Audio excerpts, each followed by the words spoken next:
샬롬 포이에마. 이 시간은 갈라디아서에 대해서 간략하게 정리를 해드리면 좋을 것 같습니다. 갈라디아서는 로마서와 짝을 이루는 성경인데요. 로마서는 믿음을 통해서 구원을 얻는다는 것에 관한 가장 중요한 교리를 다루는 성경이죠.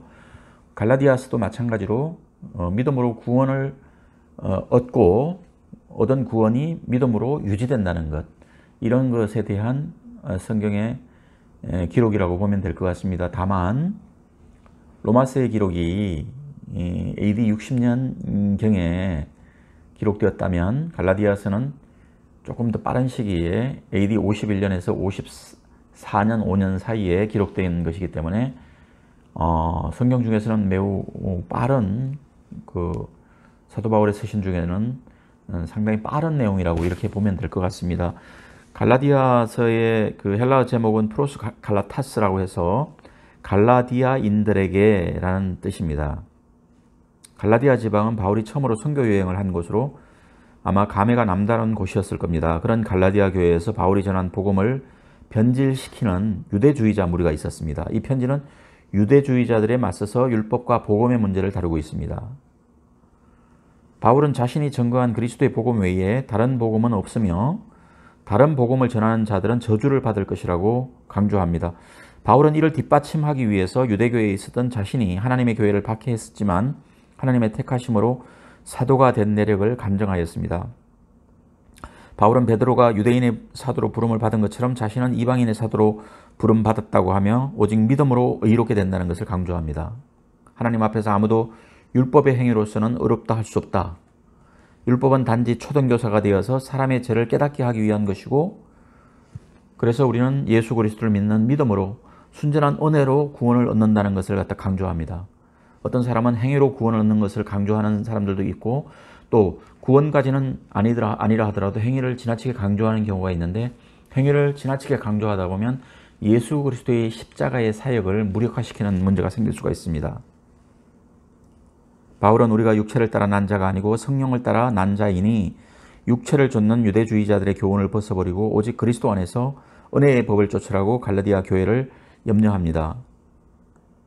그리스도인은 서로 사랑으로 종노릇하며 육체의 소욕을 따르지 말고 성령을 따르는 삶을 살아서 성령의 열매를 맺어야 한다고, 이 성령의 열매는 9가지 성령의 열매를 언급하고 있습니다. 성령의 열매와 관련해서는 NIV 성경과 킹 제임스 성경이 조금 차이가 나는데 관심 있으신 분은 영어 성경을 좀 대조하면서 보시면 도움이 되지 않겠나 싶습니다. 바울은 성도들에게 짐을 서로 져서 그리스도의 법을 성취하라고 합니다. 그리스도의 법을 좇는다고 해서 성도가 자신의 짐을 지지 않고 다른 사람에게 떠넘긴다면 이는 진정한 사랑이 아닙니다. 그래서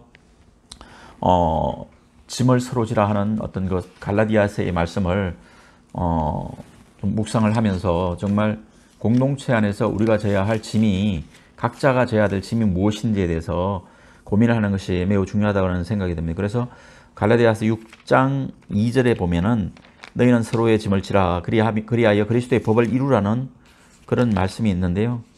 그래서 오늘날의 교회에서는 서로의 짐을 지는 것을 잘 못하는 것 같습니다. 그래서 자기 자신이 져야 될 짐에 대해서 이 갈라디아서에서 이렇게 6장 2절에서 표현하고 있다는 것. 그래서 6장 2절에 있는 말씀을 제가 좀 읽어드리면, 너희가 짐을 서로 지라 그리하여 그리스도의 법을 성취하라. 그 다음에 6장 5절에 보면 각각 자기의 짐을 질 것이라 라고 해서 자기의 짐을 지는 것을 권면하고 있습니다. 그리스도의 법을 좇는다고 해서 성도가 자신의 짐을 지지 않고 다른 사람에게 떠넘긴다면 이는 진정한 사랑이 아니라는 것이죠.